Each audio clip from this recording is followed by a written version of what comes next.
एक झील देखने लग रही है मुझे यहाँ पे, और मेरे आगे बिल्कुल एक और बिल्डिंग है। जाहिर सी बात है यहाँ पे इंजीनियरिंग कॉलेज और कई सारे ऐसे विज्ञान, कला, वाणिज्यिकी के कॉलेजेस हैं साथ में। ये वाली प्लेस जो देख रहे हैं अतिथि भवन लिखी हुई है। उसके बाद मैं भी आर्ट्स डिपार्टमेंट जा रहा हूँ। होप सो कि ये विनोबा भावे जी का प्रतिमा है, और ये है लाइब्रेरी यहाँ का। हे गाइस, आ गई थी बारिश, मैं जल्दी जल्दी फागू के रूम आ गया था। फागू मेरा डिप्लोमा इंजीनियर का एक फ्रेंड है, वो फागू रहा, एक और जूनियर ये अंकित भाई। मैं बताऊँ 218वें दिन में यहाँ पे आया और निकल रहा मैं यहाँ से 225वें दिन में। आज जाकर के मौसम थोड़ा सा ठीक है। Thank you Phagu. और उसके भाई पैदल यात्रा करते करते तकरीबन 3600 किलोमीटर की डिस्टेंस को कवर करके जाना मोड़ से होते हुए हजारीबाग के डिस्ट्रिक्ट में पहुंच चुका हूं, जो कि मेरा 16वां जिला है। हजारीबाग जिले की खूबसूरती के बारे में और यहाँ के कुछ कहानियाँ के साथ साथ यहाँ की जो वैसी चीज़ें जो यहाँ का लैंडमार्क का काम करती है, ब्लॉग में मैं दिखाने की कोशिश करूँगा। मैं बता दूँ कि 218वें दिन में मैं यहाँ पे पहुँचा हुआ था, विनोबा भावे यूनिवर्सिटी विजिट करा। उसके बाद 219वें दिन से जो 224वें दिन तक मैं रूम में रुक गया भागू के बरसात के कारण। फाइनली आज मौसम बड़ा अच्छा साफ़ है और आज मैं 225वें दिन को निकला हूँ। देखते हैं क्या क्या कवर कर पाऊँगा। फिलहाल मैं जिस रोड में हूँ ये रोड सीधे जाती है कोडरमा की ओर, और मेरे पीछे छूट गई है विनोबा भावे यूनिवर्सिटी। आगे में समरनाथ, इधर से हॉस्पिटल जाता है, मतलब मेडिकल कॉलेज की ओर। मैं हजारीबाग में police academy, Jharkhand police academy, तो समरनाले विजिट करने लग रहा हूँ। ये नई वाली समरनाले है और मौसम बड़ा ख़राब हो गया है, बड़ा दिक्कत होता है ख़राब मौसम होता है। क्या सुंदर कंस्ट्रक्ट है ना, ये वाला सिर ज़्यादा मज़ा आया देख करके। ये शहीद निर्मल महतो पार्क। वैसे जो हजारीबाग से हो आप बताएं मुझे कि ये कौन सा चौक है। इस चौक से होते हुए लोग कनेरी हिल की ओर जाते हैं, if I am not wrong, Maharana Pratap Chowk. और अभी इस वक्त मैं डिस्ट्रिक्ट मोड़ के पास, बहुत बड़ा हॉस्पिटल, ये सारे वाले रास्ते से शायद मैं जा सकता हूँ जहाँ मैं जाना चाहता था, छड़वा डैम की ओर। तो फिलहाल मैं जा रहा हूँ संत कोलंबस। इसलिए यहाँ पे पेंटिंग्स आपको देखने के लिए मिल जाती है। तो रहा है पेंटिंग।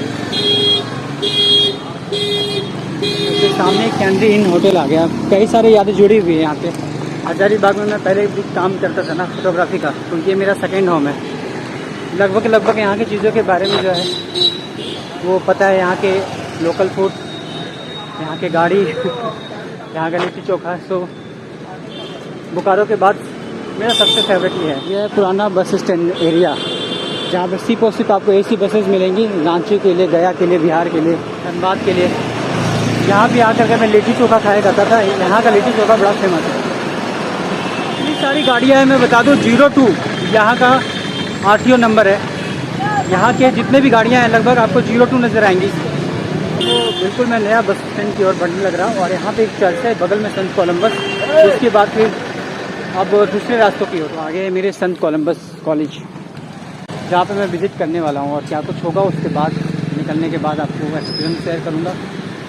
फिर गूगल मौसी का कहना है, गूगल मैप वाली मौसी का कहना है कि तकरीबन 6 किलोमीटर के दरमियान मुझे यहाँ सीतागढ़ा मिलता है, जहाँ पे प्रतापरिक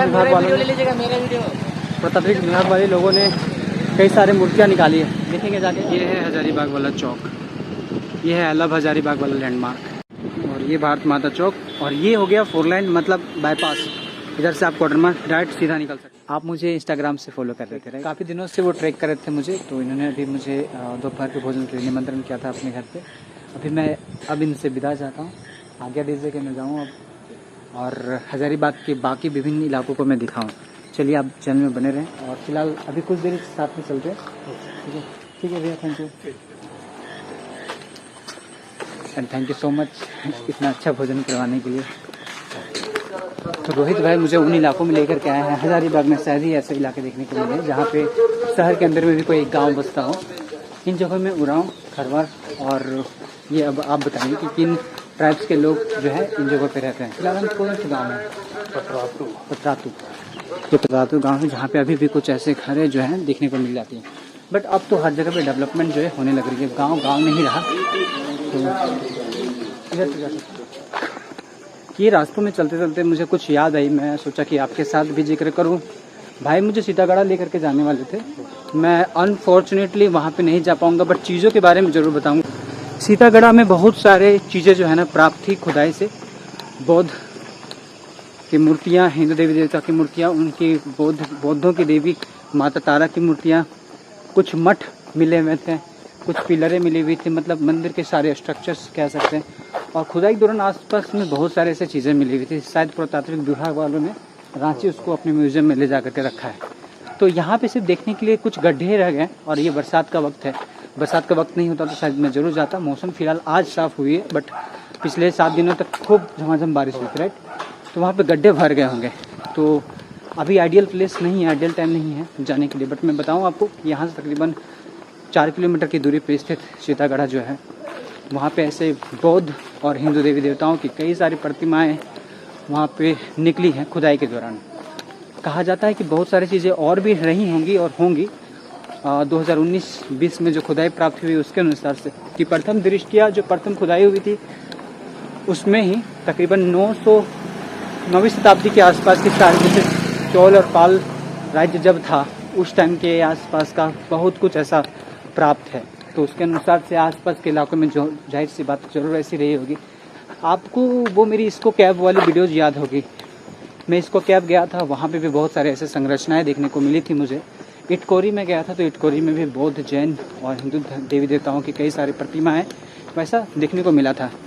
पर चलते चलते ये जो पहाड़ मुझे दिख गए, मैं आपको बताना चाहता हूँ, जुलजुल पहाड़, इसी के आसपास में वो गाँव है जिसके बारे में मैं कह रहा हूँ आपसे। चलिए फिलहाल मैं अभी बाईपास में हूँ, और बाईपास से होते हुए मोटवारी की और होते हुए फिर मैं आगे आज रेस्ट करने के लिए चल रहा हूँ।